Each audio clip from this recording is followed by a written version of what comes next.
'Twas the night before Christmas, when all through the house not a creature was stirring, not even a mouse.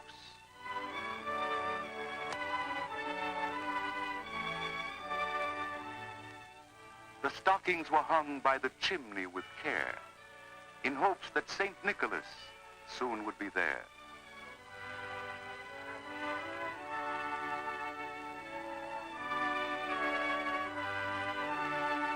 The children were nestled all snug in their beds, while visions of sugar plums danced in their heads. New Year, good tidings to you wherever you are. Good tidings for Christmas and a Happy New Year. We wish you a Merry Christmas. We wish you a Merry Christmas. We wish. Came from, who he was, what he wanted, we had no idea. But he certainly was there. Wow! Did you say you'd give anything for some good help? Why, yes, I guess I did say that. Good! Then I'll go to work for you, and when I'm through, you'll give me anything I want in the store. Yes, certainly, certainly. But what can you do? You just watch me. Just watch me. My, you should have seen that little fellow go to work.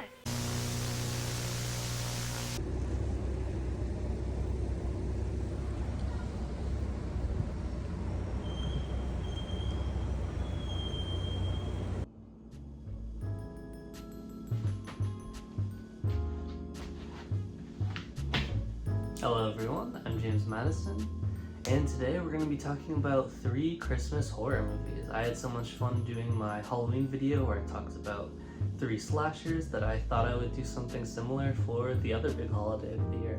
Today we're going to be talking about Silent Night, Deadly Night, Christmas Evil, and then we're going to finish it off by discussing the newly released Terrifier 3.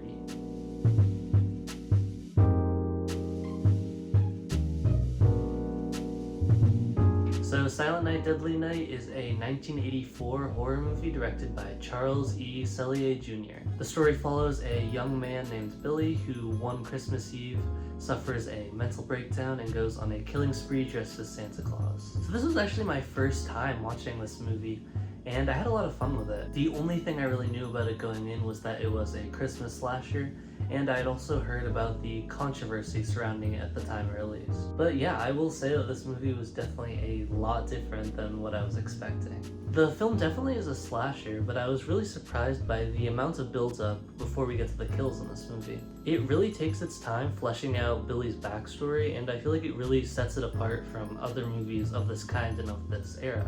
We learn early on that as a child, Billy witnessed his parents being murdered by a man dressed as Santa, in a genuinely upsetting scene that I was honestly a little bit rattled by. There's definitely quite a bit of fun, goofy shit in this movie, but this scene really delivers on just the horror. The shot of his parents noticing the Santa on the side of the road is super freaky, as well as the constant crying that's coming from Billy's younger brother Ricky throughout the scene. It makes it feel real in a very upsetting way. Like, it kind of feels like some super creepy true crime case or something. It kind of does feel plausible. After that, we learn of Billy's abusive upbringing at the hands of the head nun at this orphanage named Mother Superior. Again, this does feel plausible, but this section of the movie is more so executed in a trash exploitation way. I definitely laughed really hard at the scene where Billy punches Santa and then the Santa falls over like he's a Looney Tunes character. And after that, the movie flashes forward a bit and we see Billy as a teenager getting this job at this local toy store, and this section of the movie features this delightful, cheesy 80s montage. It is just so goddamn goofy and lovely. Always people who love you, that will kiss you and hug you, and it's always Christmas on the water side of the door. Hey, hey, there's always people who love you, they're gonna kiss you and hug you, and it's always Christmas on the water side. of the door.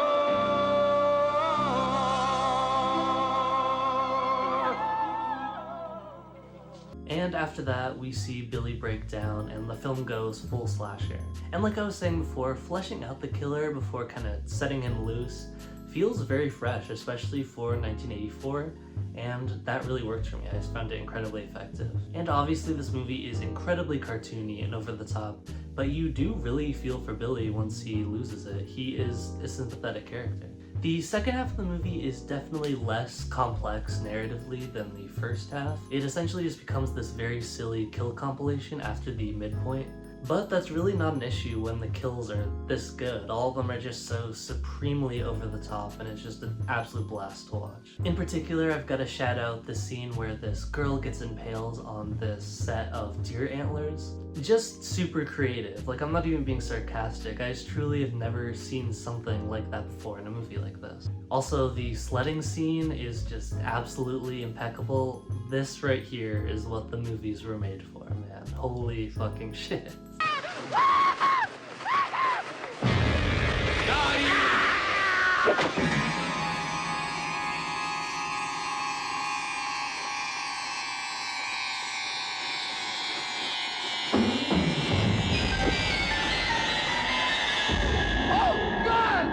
I didn't mention it at the start, but I should circle back and talk about the scene very early on with Billy and his grandfather. The grandfather is in this sort of like mental institution, and he kind of pretends with everyone that he isn't lucid. He's just like catatonic sitting there. But then when everyone goes away, he kind of comes alive and starts talking to Billy and starts telling Billy that Santa's gonna kill him. It's crazy and so silly, but it does feel very dreamlike also, which I like. Like, it feels like this fucked up nightmare that like you would have as a kid that just like sticks with you over the years, if that makes any sense. The scene is just genuinely unsettling, but also very amusing as well. Yeah, I mean, this movie just rocks. This is a super fun, goofy slasher that is just a little more complex than movies like this usually are.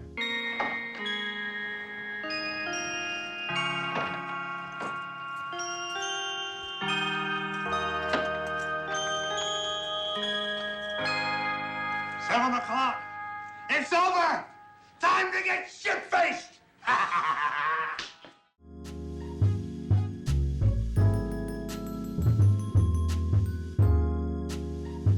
Christmas Evil, also known as Better Watch Out, also known as Terror in Toyland, is a 1980 horror movie directed by Lewis Jackson. And this is one I had actually seen a couple years ago and had a lot of fun rewatching recently. I remember when I first saw it, I kind of assumed it was going to be more of a typical slasher with a killer Santa, and it's really not that at all, fascinatingly. This movie is way more of an odd character study about this weird, pathetic loser who becomes obsessed with the idea of Christmas spirit to the point of derangement. And I've seen people compare this movie to Taxi Driver, which, as goofy as that sounds, it's not really a bad comparison. Both of these movies are kind of these like uncomfortable portraits of weird guys whose frustrations with society kind of manifest into violence. So the movie starts by showing us the lead of the film, Harry's daily life. His apartment is like completely filled with Christmas memorabilia. It also shows us that he's been spying on the neighborhood children to see if they've been naughty or nice, which is truly just completely nutso. Like, he has like these hysterical big books where he like writes down every kid's name and all the like naughty things they've done or all like the nice things they've done. It's quite creepy, but it's also just so over the top, obviously. There's this one kid in the neighborhood also that the guy just like absolutely fucking loathes, called, his name's Moss Garcia. And there's this amazing scene that like literally plays out like those stupid Wojak memes, but like in live action. Hey, Harry, what'd you wish for today? I wished I was super magic. I wished I was principal so I could throw whoever I wanted out of school. And I wish I was a firefighter, die, bomber, and think of projects. Boom! Great, great! I wish I had a lifetime subscription to Penthouse magazine. Moss Garcia. We also get a glimpse at Harry's work life. He works at this very depressing looking toy factory, and it's revealed that he recently was promoted from working on the toy line to being in like a management position, I think. which he is not very happy about. Very big accidentally became important at work and it's ruining my life vibes. And on Christmas Eve, Harry gets dressed up as Santa and kind of attempts to become the real-life Santa. He wants to deliver presents to good children, and he has this very funny white van with like a sleigh painted on it. And there's this really creepy scene I love where Harry parks the van in front of this church and kind of watches Christmas Mass getting out. And these three guys are kind of like heckling him, and he responds to that by stabbing them with this like little toy soldier thing. And the aftermath of it is so effective. Everyone in this crowd of people is like so completely horrified, obviously. And similarly to Silent Night, Deadly Night, it kind of just feels like a plausible scene in a very heightened movie, and it makes it stick out, but in a good way, you know? And I don't want to spoil things for people who haven't seen this movie, but I really gotta shout out the ending. It's just such a bizarre ending to a bizarre film, and it's not something that pretty much anyone will really ever see coming. It kind of makes you realize that the filmmakers behind the movie are not taking the movie super seriously, so it definitely lets you forgive the fact that the character they're portraying here does not have a ton of complexity to him. I was genuinely kind of dumbfounded the first time I saw this. This movie is just absolutely wonderful and honestly reminds me of why I love trashy B-movies like this. So many of them can completely surprise you in strange ways and just give you an experience that you're not gonna get anywhere else.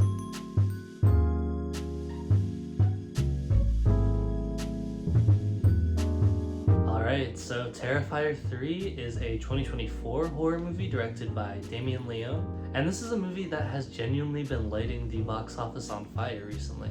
It only cost $2 million to make, and I believe it is in the $60 million worldwide range right now, which is crazy. I also read somewhere that it is the highest grossing unrated movie ever, and it is also a Christmas horror movie, so I thought this segment would be a good opportunity to share my thoughts. So I would say that I'm like a moderate fan of the series overall. I thought that the first Terrifier was like a fine little grindhouse movie throwback, and I did think that the second one was definitely a step up, but that movie also has a lot of issues narratively. However, I do think it's pretty incredible that such a violent, uncommercial series has become, well, so commercial. I remember back in October, I was in Spirit Halloween just to look around, and I noticed that the only movies that they were selling merch for that were less than 20 years old were Trick or Treat and Terrifier. Art the Clown has become an undeniable horror icon, and I definitely think that's really cool, especially when you consider that Damien Leone created this character way back in like 2008 or something.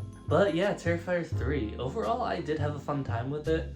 I basically feel the exact same way about it that I do with 2, where it's a very well-made movie, but there are a lot of pacing and other narrative issues that do hinder it. To start off with some positives, visually this movie is a lot better looking than 2 was. You can really just see the budget increase here on the screen. Production-wise, it is a big improvement. I also really love the opening scene here, which would kind of make for a really good short film, just completely divorced from the rest of the movie, actually. Damien Leone builds this very palpable sense of dread and mood as well, which obviously makes it more effective once the crazy gore starts happening in this scene. And obviously this scene and the movie as a whole just has some really great Christmas vibes, lots of trees, lights, Christmas music. It's just awesome. Now to get into the gore, which I guess is kind of the elephant in the room here. I wouldn't say I'm like a gore hound necessarily. I kind of feel like I'm more of like a gore agnostic, I guess. Back when I was like kind of a teenage edgelord, I was much more interested in that kind of stuff. But today, I mean, insane depravity in movies like that doesn't totally interest me, at least not all the time. Especially when so many of my favorite horror movies are just about mood and tension and atmosphere, you know? That being said, I do actually appreciate how cartoonish and maximalist the gore is in these movies.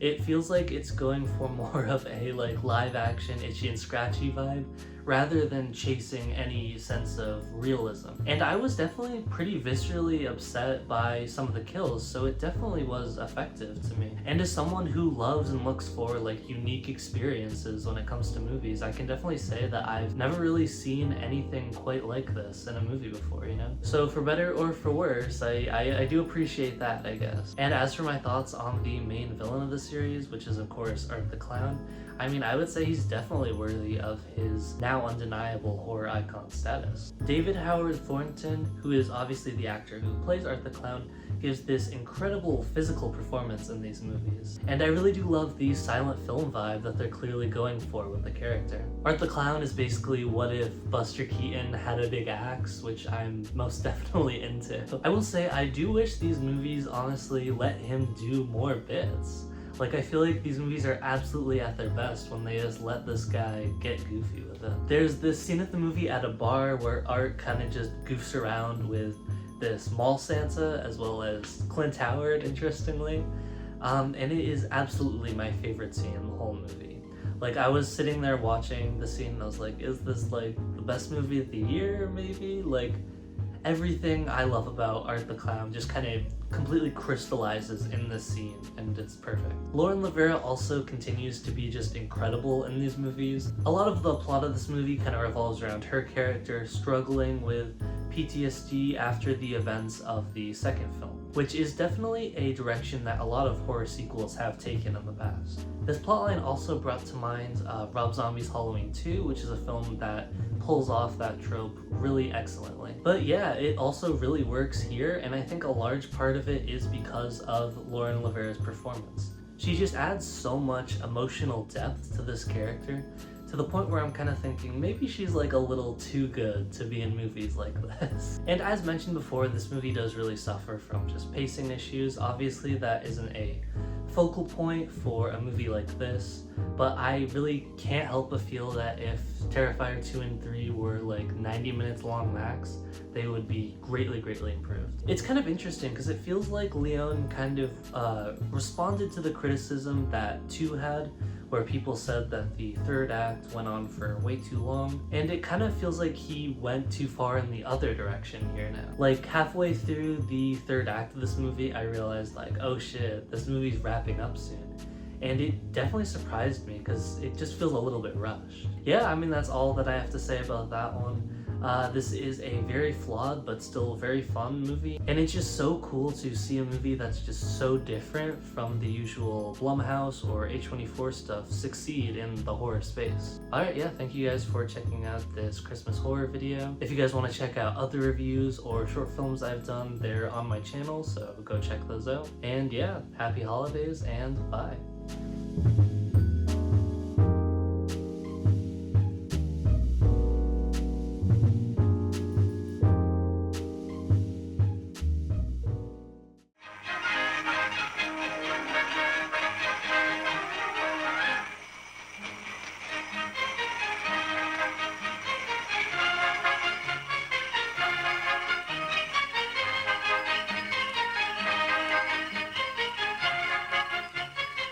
But I heard him exclaim ere he drove out of sight,